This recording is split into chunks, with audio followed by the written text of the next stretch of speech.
You've said a couple of times now that the White House has provided thorough medical records for the president. The White House released a 6-page summary back in February. I don't think that was a full accounting necessarily.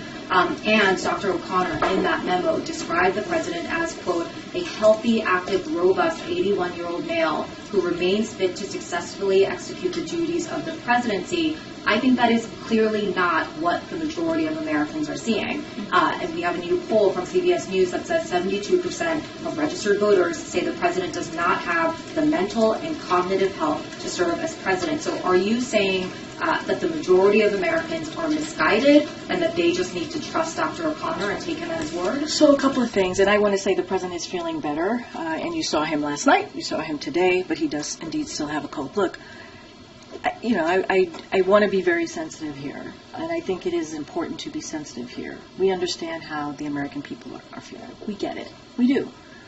And I do not want to take away from that.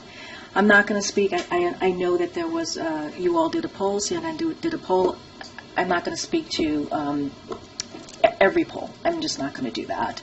And I'm constraints in doing that as we're heading into an election in November, as you know. What I will say is majority of Americans also support the work that the president has doing in a sense of his agenda and what he stands for, what he's been fighting for, whether it's reproductive rights, whether it's an economy that works for all.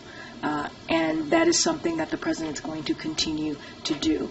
And this is why we have said, and I have said this multiple times from here, is that's why the president acknowledges. We get it. We get what Americans are feeling. That's why he's acknowledging. He's not a young man. That's why he's acknowledging. He's a little slower than he used to be in walking and not as smooth as speaking. We get that.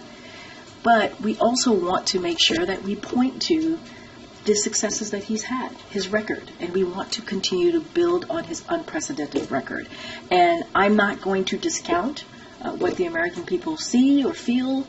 What I can say is what we know from our side of things. We could speak to his record, and we could speak to what the president has been able to acknowledge. And I think that's important too.